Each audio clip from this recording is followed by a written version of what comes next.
Bismillahirrahmanirrahim. Assalamualaikum warahmatullahi wabarakatuh. Halo teman-teman, selamat datang kembali di channel Ojowdi. Terima kasih kepada teman-teman yang sudah mau mendengarkan cerita-cerita di channel ini. Tak lupa kami juga ucapkan terima kasih kepada teman-teman yang telah mensupport channel ini agar makin berkembang dan bisa menghibur khalayak yang lebih ramai. Seperti biasa teman-teman, jika sudah siap, selamat mendengarkan. Weekend di kantor telah dimulai. Dika, Ovi, Desi, dan Sony sudah akan merencanakan mengisi libur kantor mereka dengan staycation di sebuah villa di daerah Bandung. Akhirnya libur juga. Pusing gue liat komputer terus. Ovi menggerutu. Sabar, masih setengah jam lagi. Gue juga dari tadi ngeliatin jam terus, Vi. Ucap Sony dari balik layar komputernya. Iya, sudah siap kan mobil, Dik? Tanya Ovi lagi kepada Dika. Beres, Non. Udah tinggal duduk manis pokoknya, jawab Dika dari mejanya. Sesaat kemudian Desi datang dengan membawa setumpuk data pekerjaan kantor. Mau libur malah disuruh lembur, katanya sambil membanting setumpuk berkas ke atas mejanya. Ya elah Des, tolak aja kenapa sih? Terus ntar lo gimana? Jadi ikut kan? Tanya Sony. Ikutlah, gampang, nanti gue nyusul pakai mobil bokap. Lo pada duluan aja. Gue tahu kok daerahnya tempat gue kuliah dulu. Paling nanti gue telepon ke kalian pas udah di daerah sana, buat jemput. Jawab Desi sambil terus memperhatikan layar monitor untuk memulai pekerjaannya kembali. Jam pulang pun tiba. Mereka akhirnya berpisah. Desi masih berada di mejanya menyelesaikan pekerjaannya, sementara Dika, Ovi, dan Sony melakukan perjalanan terlebih dahulu ke Bandung, ke tempat villa yang mereka booking secara online. Lokasinya ada di Maps kan ya, Son? Tanya Dika ketika mereka memasukkan barang bawaan ke mobil. Ada kok. Kemarin di aplikasinya ada Maps-nya dan orangnya juga udah share log ke gue, jawab Sony sambil menunjukkan handphonenya ke Dika. Oke, aman kalau gitu, kata Dika lagi. Mereka pun memulai perjalanan. Hampir 5,5 jam perjalanan mereka dari Jakarta menuju Bandung. Hari pun sudah gelap, hanya lampu mobil mereka yang menyoroti jalan setapak ke arah villa yang berada di atas bukit itu. Agak merinding gue ya, kanan kiri nggak kelihatan apa-apa, ucap Dika sambil fokus menyetir. Hush, udah, fokus aja Dik, ucap Sony menenangkan sambil melihat terus ke GPS handphonenya. 20 meter lagi Dik, nah ini sampai kata Maps-nya, ucap Sony. Dan benar saja, mereka telah tiba di sebuah rumah besar, 2 lantai dengan pagar yang tinggi. Rumah satu-satunya di daerah situ. Begitulah sepenglihatan mereka sejak tadi. Son, dikunci pagernya. Coba lu hubungin yang lo WhatsApp kemarin, pinta Dika ke Sony. Sinyal gue cuman sebatang, susah nyambungnya nih Dik. Provider gue nggak mendukung kayaknya. Vi, lo pakai apaan? Ada sinyal nggak? Tanya Sony sambil melihat ke belakang Ovi. Ada nih, cuman 3 batang. Lumayan lah, jawab Ovi. Akhirnya setelah berhasil menghubungi penjaga rumah itu, mereka pun dibukakan pintu setelah menunggu hampir 1 jam di luar pagar oleh Mang Ujang, penjaga rumah itu. Silakan Teh, mari masuk. Saya Ujang yang diamanahkan menjaga rumah ini, kata Mang Ujang sambil membantu membawakan barang bawaan mereka. Wah, akhirnya sampai. Nggak berasa ya, sahut Ovi ketika masuk ke dalam rumah tersebut. Gimana mau terasa? Orang lo tidur mulu. Bangun-bangun sampai. Nggak tahu kan lo, gua hampir nyasar tadi. Gerutu Sony sambil melirik Ovi. Ye, namanya juga ngantuk. Jawab Ovi sambil cemberut ke arah Sony. Udah. Ngomong-ngomong di rumah gede banget ya. Bertiga doang mah iseng coy. Coba telepon Desi. Udah berangkat belum dia? Pinta Dika mencairkan suasana. Adika, Ak Sony, Teh Ovi, silakan dipilih saja kamarnya. Tapi satu kamar tidak boleh dimasuki ya. Kamar yang ada di bawah tangga itu. Tiba-tiba Mang Ujang muncul sambil membawa teh dan memberikan wejangan kepada Dika, Sony, dan Ovi. Silakan diminum dulu tehnya, masih hangat. Di luar dingin kan? Kata Mang Ujang lagi mempersilakan. Kenapa emangnya nggak boleh dipakai Mang kamarnya? Tanya Ovi penasaran. Oh, soalnya ada barang pribadi Tuan dan Nyonya pemilik rumah ini, katanya gitu. Saya juga baru kerja di sini, diamanahkan seperti itu. Saya juga tidak paham dan belum pernah buka juga, Teh. Jelas Mang Ujang. Oh, iya sih. Kalau barang pribadi harusnya nggak boleh disentuh. Apalagi sama yang sewa ya, Mang. Kata Dika melanjutkan penjelasan Mang Ujang. Kalau sudah tidak ada yang bisa saya bantu lagi, saya mohon izin pamit. Rumah saya persis ada di bawah bukit. Jika ada apa-apa, silakan telepon ke nomor tadi aja ya, kata Mang Ujang pamit pulang. Siap, Mang. Sudah cukup, jika nanti saya butuh bantuan, saya akan telepon Mang Ujang, kata Sony. Akhirnya mereka pun memilih kamar masing-masing dan makan malam bersama, lalu berkumpul di ruang TV lantai atas setelahnya sambil menunggu kabar dari Desi. Desi udah jadi lo telepon, Vi? Tanya Dika. Oh iya, belum. Tadi kan keburu ada Mang Ujang. HP gue di charger di kamar. Sebentar ya, gue telepon dulu, kata Ovi sambil berjalan ke kamar. Kamar Ovi dan Desi adalah kamar paling depan lantai bawah dekat ruang tamu. Alasannya Ovi memilih kamar itu agar dapat langsung mengarah ke jendela dan menghirup udara segar. Ketika Ovi berjalan ke kamar, dia mendengar suara pintu depan diketok. Tok, tok, tok. Ini rumah kan punya Abel. Kenapa masih ngetok pintu sih? Pikir Ovi dalam hati. Iya, sebentar Mang Ujang ya, katanya setengah berteriak. Setelah dibukakan, pintu depan tidak ada siapapun. Hanya udara dingin yang berhembus menembus kulitnya. Anak-anak jahil pasti nih. Mereka manjat-manjat pagar dan kabur pas gue teriak tadi. Katanya dalam hati. Dia menutup pintu depan kembali dan melanjutkan tujuannya untuk menelpon Desi. Tapi tiba-tiba, loh, Des, udah sampai ternyata. Mobil lu nggak kelihatan tadi. Ikut manjat pagar juga ya, kayak anak-anak tadi ya, kata Ovi yang hampir terjatuh karena kaget, karena Desi sudah berada duduk di ruang tamu. Muka lu pucat amat, lemes amat, belum makan ya? Ya udah, mandi dulu sana, masih ada sisaan ayam bakar tadi, tuh di atas. Sini Des, ini kamar kita. Kamar mandi ada di dalam, mandi dulu sini. Jelas Ovi sambil menuntun Desi ke kamarnya. Dan Desi pun melakukan apa yang diperintahkan Ovi tadi. Dasar tuh anak, bukannya ngabarin kalau mau nyampe. Bocah pada khawatir kan? Tunggu. Tapi dia masuk lewat mana ya? Gue bukain pintu kan nggak ada orang. Mungkin dia nyari kita, jadi masuk lewat pintu belakang. Kebetulan kan kagak dikunci. Dan ngagetin gue deh. Emang orangnya jahil sih, kata Ovi dalam hati, mencoba menghapus pikiran negatif dari otaknya.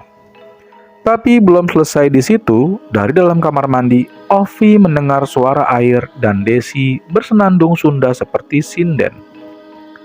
Lah, tumben-tumbenan tuh anak nyanyi di kamar mandi. Biasanya gue jalan sama dia kagak pernah. Ah, ngilangin dingin kali. Tapi kan dia orang Jawa. Masa iya nyinden Sunda? Gokil banget. Pikirnya lagi. Iya, dia kan kuliah di Bandung. Kali aja ngomong Sundanya fasih. Kembali Ovi menghapus pikiran negatif dari otaknya. Tapi kali ini pikiran negatif itu diperjelas karena tiba-tiba handphonenya berdering. Dan yang tertera di situ adalah Desi. Des, kalau lu di kamar mandi, kagak usah nelpon gue. Teriak aja kali, katanya sambil mengetuk pintu kamar mandi. Kemudian 5 kali teleponnya berdering dengan nama yang sama, tapi selalu tidak ada jawaban dari Desi dari kamar mandi yang terus melantunkan sinden Sundanya.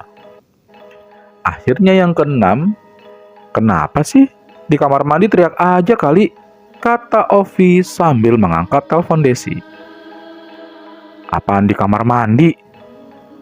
Gue di hutan ini. Kemana lagi gue bingung. Dika kagak diangkat, Sony nggak nyambung. Lo kagak diangkat-angkat, gimana sih? Kata Desi di seberang telepon. Lah, lo udah di sini, Des. Itu lagi mandi, kata Ovi ke Desi sambil berteriak mengharapkan suaranya bergema dari kamar mandi. Apaan sih, Vi? Ini gue masih di mobil. Tin, tin. Dengar kan? Kata Desi lagi sambil membunyikan klaksonnya. Sontak Ovi pun mendekat ke kamar mandi dan mendengarkan dengan seksama. Hilang. Suara air dan nyindirnya hilang. Wah, gak beres nih, pikir Ovi dalam hati. Dia pun langsung keluar kamar dan menuju lantai atas dan berpesan agar Desi tunggu terlebih dulu di sana. Ya udah deh, gue sama Sony jemput. Lo tunggu di sini ya, Vi, kata Dika bersiap-siap. Kagak mau, gue mau ikut, teriak Ovi. Lah, tumben, biasanya lo mager. Apa lo takut di sini ya? Ledek Dika dan Sony. Bodoh amat, pokoknya gue ikut, rengek Ovi lagi. Akhirnya setelah perdebatan dan ledekan tersebut, Ovi pun ikut menjemput Desi. Kemudian setelah mereka bertemu dengan Desi, Ovi pun ikut ke dalam mobil Desi dan menceritakan semuanya ke Desi. Kenapa dia bisa bicara seperti itu di telepon dan Desi pun hanya bisa tersenyum. Yang kayak gitu pasti ada, Vi, di setiap tempat. Cuman kondisinya asal jangan ganggu aja, ucap Desi menenangkan Ovi. Emang gue ganggu kenapa sih, Des? Malah gue suruh makan tuh kembaran lo, kata Ovi menggerutu. Ya udah. Nanti kita pindah kamar aja kalau lo takut di kamar itu, dekat kamar cowok-cowok, kata Desi lagi. Oke, tapi lo jangan ngomong ke cowok-cowok ya.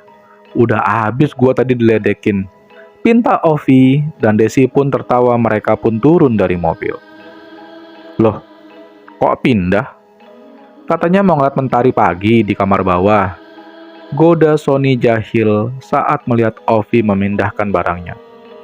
Gak apa-apa, pengen deket sama ruang makan aja. Gua kan orangnya suka lapar, ujar Desi sambil memberikan kode ke Ovi. Malamnya, setelah berkumpul di ruang TV, menonton film satu persatu, mereka mulai mengantuk dan tertidur duluan di atas sofa. Kemudian para cewek pamit duluan.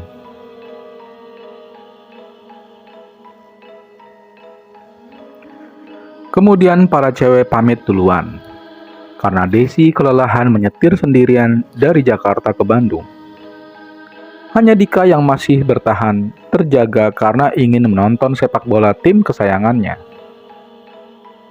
Saat sedang asik menonton pertandingan, Dika mendengar suara sinden menyanyi dari bawah tangga, tempat kamar yang tidak dibuka oleh Mang Ujang. Dika pun mendekati asal suara, tapi semakin didekati, suara tersebut malah menghilang. Kembali Dika melanjutkan menonton sepak bola di depan TV.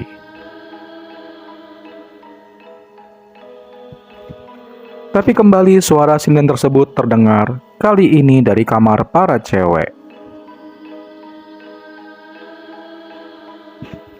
Dia pun mendekati suara itu dan mengetuk pintu kamarnya. Udah malam, jangan nyanyi-nyanyi kayak gitu, Des. Vi, ucapnya. Dan ketika berbalik, tolong aku, Kang. Persis di depannya seorang perempuan berpakaian putih kecoklat-coklatan berdiri karena coklat tersebut berasal dari tanah. Wanita itu berdiri di hadapannya. Mukanya rusak, penuh darah. Rambutnya panjang dan lusuh dan menyeringai kepadanya. Wah, astagfirullahaladzim, teriaknya. Sony yang tertegur kemudian terbangun. Apaan sih, Dik? Udah malam. Jangan teriak-teriakan, omel Sony karena kaget terbangun. Di depan gue kuntilanak, Son. Depan gue, katanya. Apaan sih? Ngelindur lu ya? Makanya jangan begadang terus, kata Sony. Dika pun yang semenjak diperlihatkan seperti itu hanya berani melihat ke bawah. Memberanikan diri mengangkat kepalanya kembali dan benar, sosok itu sudah hilang. Ada apa sih ribut-ribut? Udah malam loh, guys, kata Desi sambil membuka pintu kamar. Diikuti Olive yang masih memeluk guling. Gak ada apa-apa kok, Des. Gue tadi ngelindur. Untung tadi dibangunin sama Sony. Iya kan, Son? Jawab Dika masih gemeteran. Kata Sony sambil berbalik memeluk gulingnya lagi. Malam itu akhirnya Dika berusaha sekuat tenaga memejamkan mata di depan TV dan membiarkan TV menyala untuk menemaninya. Keesokan harinya mereka terbangun karena Mang Ujang datang membereskan rumah dan menyiapkan sarapan untuk mereka. Setelah sarapan mereka menyusun rencana mau kemana hari ini. Kita coba wisata ke daerah Lembang sini. Kemudian kita ke alun-alun. Malamnya kan malam terakhir, kita barbekyuan. Gimana? Kata Sony sambil menyantap sarapannya. Atur aja, Son. Kita mah ikut aja, ucap Desi. Iya, sopir mah ikut aja, kata Dika menambahkan. Mereka pun berangkat liburan, keliling Bandung sampai malam tiba. Mereka kembali ke arah villa sambil bersenda gurau, sampai kejadian malam itu kembali mereka bicarakan. Ah, yang bener aja lo, Dik. Kan gue nemenin lo di sofa. Masih aja takut sama gituan, ucap Sony tidak percaya. Bener, lo tahu gue kan? Ke kantor jam 12 malam, nyelesain kerjaan juga gue jabanin. Ini sekali-kalinya gue diliatin yang begituan, Son, kata Dika meyakinkan. Lo pada tahu nggak kenapa gue pindah kamar? Karena gue diliatin kembarannya Desi, nyinden di kamar mandi gue, ucap Ovi menambahkan pengalamannya. Tuh kan bener, ada yang gak beres sama tuh rumah. Lagian gue penasaran sama kamarnya. Bau melati banget setiap lewat, kata Dika. Yang begituan emang ada. Toh kita kan numpang di tempat mereka. Sebenarnya kita ini lebih sempurna dibandingkan mereka loh. Kalau kalian takut, makin senang mereka gangguinnya. Itu sih yang gue tahu waktu ngaji, ucap Desi. Malamnya mereka mempersiapkan acara barbeque mereka. Teh, saya pamit dulu. Kalau sudah tidak ada yang dibutuhkan, kata Mang Ujang kepada mereka. Oke, Mang. Bahan-bahannya udah lengkap. Terima kasih bantuannya ya, Mang, ucap Desi.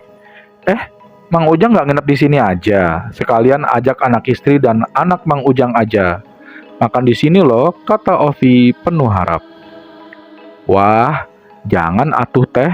Nanti kalau kurang gimana? Lagian tadi maghrib saya teh udah makan, jawab Mang Ujang tersenyum. Ya udah, nanti kalau ada lebih kami antar ke rumah Mang Ujang ya, kata Sony. Baik, Teh, saya pamit ya, ucap Mang Ujang sambil mengarah ke gerbang depan. Ya elah lo pada, Mang Ujang biar di sini aja nemenin kita, kalau setan gimana? Kata Ovi sambil cemberut. Vivi, ini liburan jangan dibuat takut. Kita kan mau senang-senang. Biarin aja yang kayak gituan. Lagian lo udah stres di kantor. Malah stres juga di sini. Ucap Sony. Iya Vi, baca-bacaan aja. Insya Allah nggak bakal ada yang ganggu lo. Kata Desi lagi menenangkan. Akhirnya Ovi pun kembali ceria. Mereka pun bersenda gurau sambil menikmati acara mereka. Aduh, alhamdulillah kenyang. Gue ke toilet dulu ya. Biasa, ucap Sony. Kebiasaan kayak burung, abis makan dibuang, kata Dika meledek. Semua pun tertawa, termasuk Sony. Mereka bertiga pun melanjutkan percakapan mereka tentang unek-unek di hati mereka di kantor. Lega. Emang pencernaan gue ini lancar banget, kata Sony dalam hati di kamar mandi. Tok, tok, tok. Terdengar suara pintu kamar mandi diketuk dari luar. Sabar, dikit lagi. Lagian pakai kamar mandi yang lain kenapa? Kamar masing-masing kan ada, kata Sony setengah berteriak. Tapi suara di luar kamar mandi tersebut tidak menjawab, tapi malah melantunkan sinden. Ya elah, malah nyanyi lagi. Sabar, ntar disamperin lo, katanya, kata Sony setengah takut. Dia terburu-buru menyelesaikan acara kamar mandinya dan membuka pintu kamar mandi dengan perlahan. Dan benar saja, di luar tidak ada siapapun. Sony keluar dan menutup pintu kamar. Sony keluar dan menutup pintu kamar lagi dan bersiap kembali ke teman-temannya di teras tempat mereka barbeque. Tapi suara sinden itu kembali terdengar dan arahnya dari dalam kamar mandi. Wah, nggak beres nih, ucapnya dalam hati.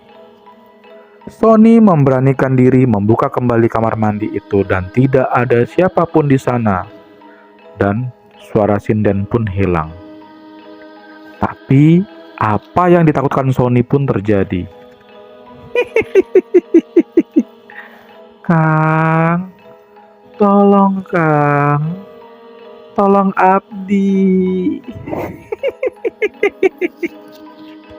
Ketika Sony berbalik dan mengarah ke jendela, dan terpantul olehnya bagai cermin sosok perempuan menyeramkan tersebut berada di pundaknya bergelayut di bahunya. Astagfirullah, ucap Sony berteriak. Dia memejamkan matanya sejenak dan ketika membuka kembali, matanya sosok itu telah hilang. Kenapa Son? Tanya Dika di depan pintu masuk. Dika mendatangi Sony karena teman-temannya mendengar teriakan Sony.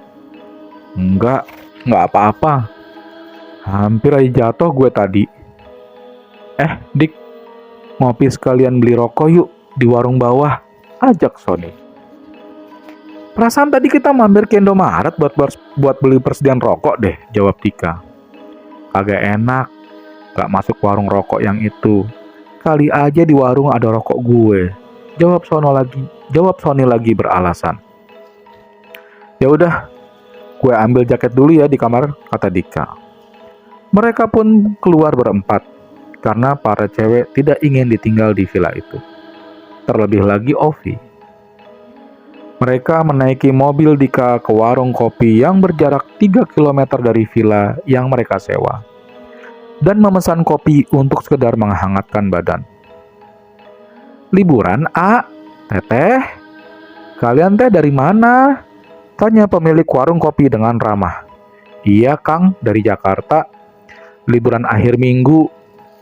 Di sini kalau jam segini sepi ya Kang? Jawab Dika sekaligus berbasa-basi. Wah iya jalan sini mah jam segini mah udah gak ada yang berani lewat. Apalagi lewat depan villa besar di atas. Jawab Kang Aan pemilik warung kopi tersebut. Dek. Mereka saling bertatapan. Villa besar di atas itu kan villa yang mereka sewa. Kalau boleh tahu Kang, kenapa begitu? Pada nggak berani lewat? Banyak begal ya? Tanya Sony memancing informasi. Begal mah di dia aman, A. Cuman demit nak suka ngeganggu, jawab Kang Aan. Ngeganggu gimana, Kang? Suka ngikutin gitu, tanya Desi. Enggak, Teh. Tapi kalau kita lewat suka diketawain gitu. Dan minta tolong, jawab Kang Aan polos. Minta tolong?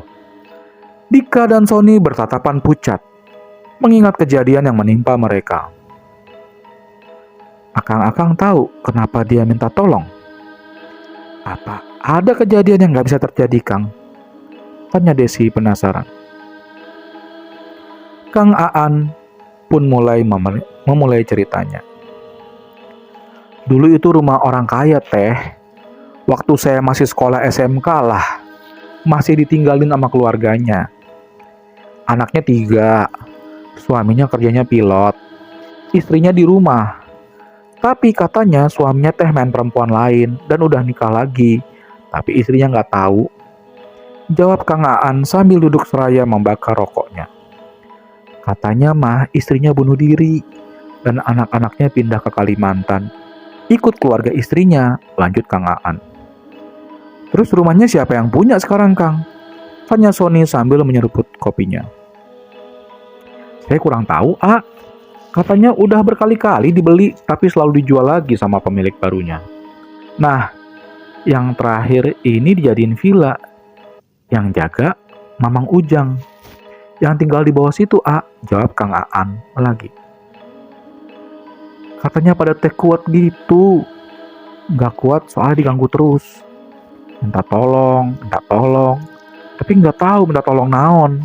Lanjut Kang Aan. Nggak ada yang coba komunikasi, Gang. Buat tahu gimana tolong apa?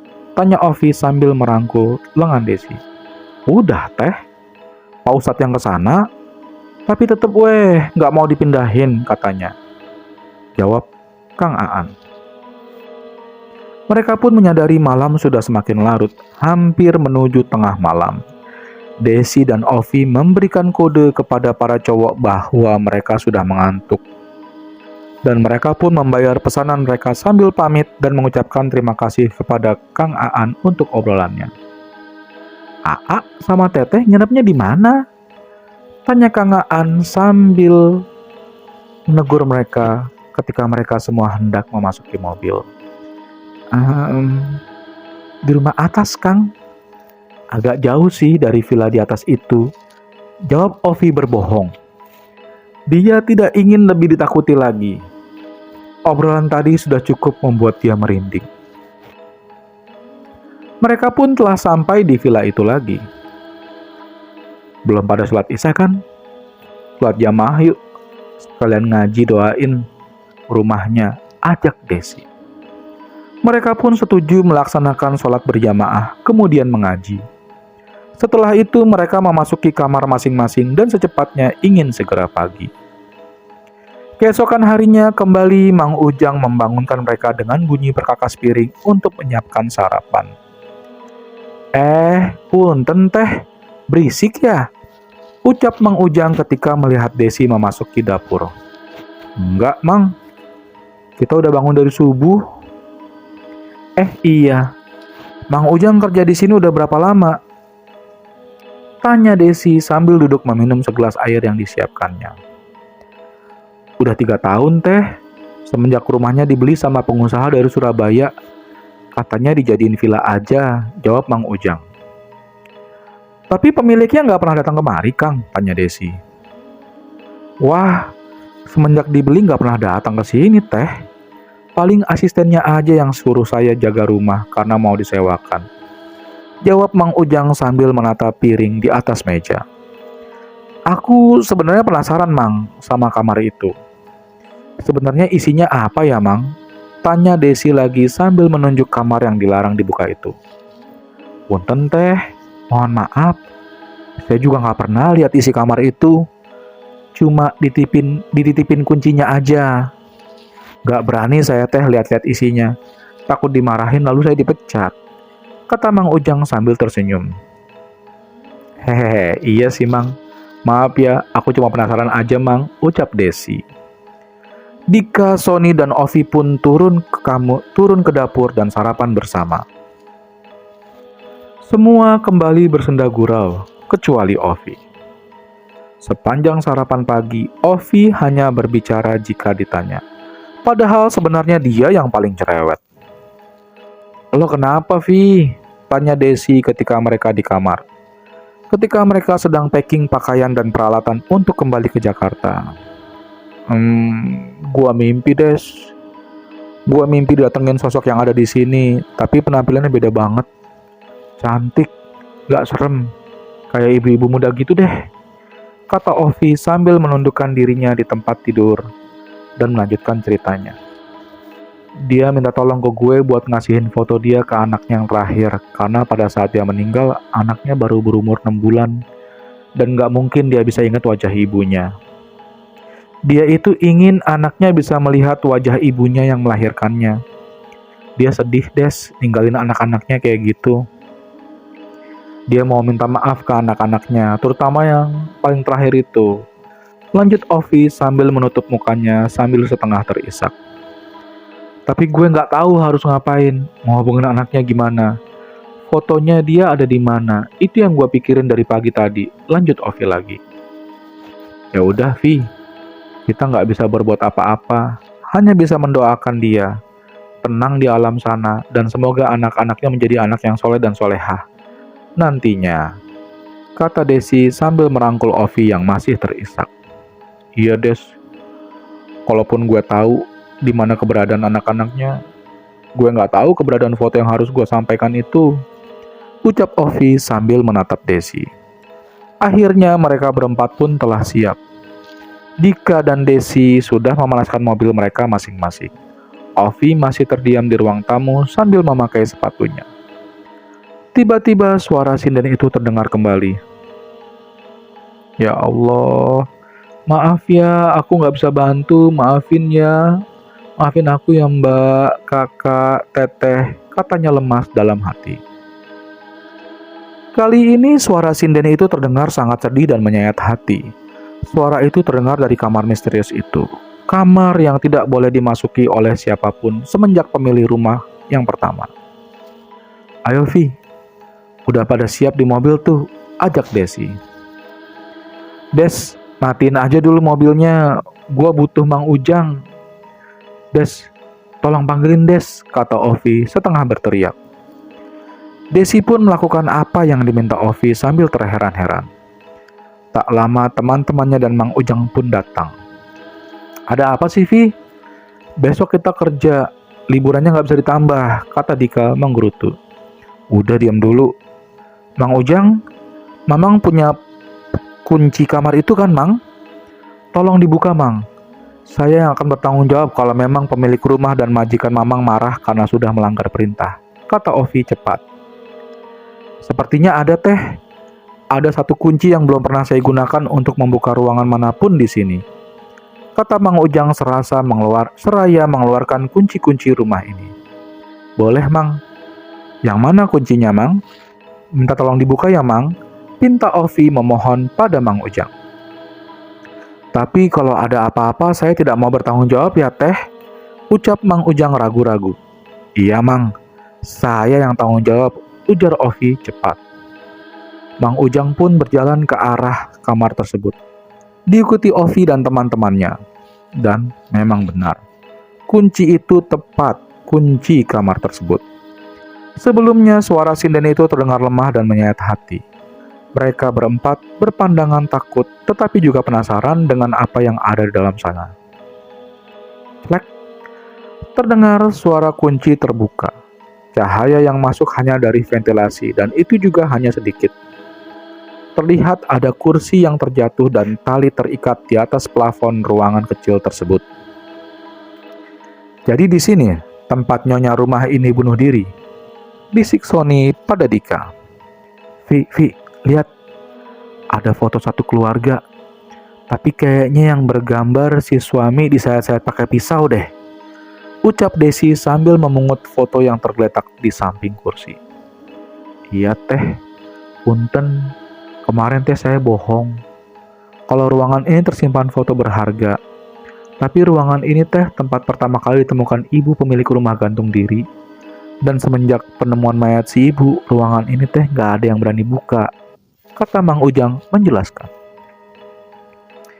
Ini tadinya adalah gudang untuk menyimpan perabotan yang tidak terpakai lagi. Lanjut Mang Ujang lagi. Memang terlihat beberapa perabotan elektronik yang rusak ada di sana. Loh, Mang kok tahu kegunaan ruang ini sebelumnya? Kata Mang Ujang gak pernah buka, tanya Sony keheranan.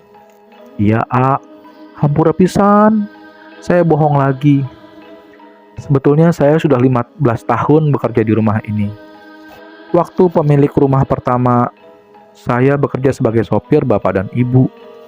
Kemudian waktu rumah ini dijual, saya ditugaskan menjadi tukang kebun dan pengurus rumah ini sampai sekarang. Nah, pemilik yang sekarang teh nggak mau ruangan ini dibuka karena ada kejadian menyedihkan katanya mah. Jadi saya nurut aja teh, kata Mang Ujang lagi. Berarti Mang Ujang tahu dong di mana anak-anak mereka. Anak-anak pemilik rumah yang pertama, tanya Ovi penuh harap. Iya atuh teh, kenal. Mereka dibawa ke Kalimantan, tempat saudara-saudara ibunya. Anak pertamanya sudah menikah dan tinggal di Bandung ini bersama dengan anak yang terakhir. Sudah SMA sekarang. Dan anak yang kedua sudah bekerja sambil berkuliah di Jakarta. Jelas Mang Ujang. Oh, ayah mereka masih menafkahi sampai sekarang ya Mang? Tanya Dika penasaran. Si bapak semenjak si ibu meninggal gak pernah kelihatan lagi, Yang saya dengar mah dia masih jadi pilot dan tinggal di luar negeri, kata Mang Ujang lagi. Mereka pun keluar dari ruangan tersebut dan duduk di ruang tamu sambil menyeruput teh panas yang dihidangkan oleh Mang Ujang. Perbincangan mereka pun berlanjut tentang rumah itu. Ternyata yang menjadi istri kedua suami pemilik rumah itu adalah asisten rumah tangga mereka sendiri yang masih gadis dan menjadi bunga desa di kampungnya. Bapak dan ibu pemilik rumah itu sangat dekat dengan asisten rumah tangga itu. Bahkan si ibu menganggapnya seperti saudaranya sendiri. Maka pada saat dia mengetahui suaminya telah menikah lagi dengan asisten rumah tangganya, si ibu syok berat hingga putus asa dengan menggantung dirinya di ruangan tersebut. Maaf satu lagi. Si ibu kan orang Kalimantan ya. Tapi bahasa Sundanya lancar ya. Dari foto kelihatannya suka nyinden, kata Dika tersenyum mengingat pertanyaan yang sangat tidak masuk akal sekali, menghubungkan foto dengan suka sinden. Wah iya, si ibu memang orang Kalimantan. Tapi semenjak SMA merantau sendirian ke Bandung ini. Dulu waktu tinggal di kota juga sering dipanggil untuk nyinden di acara-acara hajatan. Ketemu sama bapak juga pas lagi nyinden di balai kota Bandung. Suaranya halus, Lanjut Mang Ujang mengingat majikannya 25 tahun yang lalu. Semua mengangguk. Pantas saja mereka selalu diganggu dengan lagu sinden tersebut. Obrolan mereka pun berhenti saat azan zuhur berkumandang. Ya udah. Kita sholat dulu, abis itu kita berangkat. Mau sampai kapan kita di Jakarta? Ujar Desi sambil bangkit berdiri diikuti oleh teman-temannya. Setelah sholat mereka pun pamit ke Mang Ujang sambil tidak lupa Ovi meminta alamat anak-anak si ibu dan bapak pemilik rumah pertama tersebut. Mau apa teh ketemu mereka? Tanya Mang Ujang penasaran karena belum pernah ada tamu yang menanyakan anak-anak pemilik rumah pertama. Enggak Mang, mau berterima kasih tempatnya udah kita tidurin, malah berantakan lagi. Makasih juga ya Mang udah ngurus kita selama di sini, ucap Ovi. Udah tugas Mamang teh, tenang aja atuh, kata Mang Ujang penuh senyum. Ya udah, kami pamit ya Mang. Insya Allah nanti liburan lagi kita kesini lagi. Nomor jangan diganti ya Mang, ucap Sony sambil masuk ke dalam mobil. Siap. Hati-hati di jalan ya teh, ucap Mang Ujang sambil melambaikan tangan. Ovi sekali lagi melihat rumah itu. Dari atas kamar tidur mereka ada sosok wanita cantik yang pernah datang dalam mimpinya, tersenyum ke arahnya. Mereka pun mampir ke kota Bandung untuk membeli oleh-oleh sekaligus mengantar Ovi mengantarkan amanah dari si ibu pemilik rumah itu. Untuk bertemu dengan anak terakhirnya yang belum sempat mengingat ibunya. Pengalaman 3 hari 2 malam di villa tersebut menyeramkan, sekaligus mengandung makna bahwa jangan cepat berputus asa. Karena setiap masalah akan selalu ada jalan keluarnya jika kita menyerahkan segala permasalahannya hanya kepada Allah saja. Terima kasih teman-teman telah mendengarkan cerita-cerita di channel Ojowedi. Akhir kata, wassalamualaikum warahmatullahi wabarakatuh.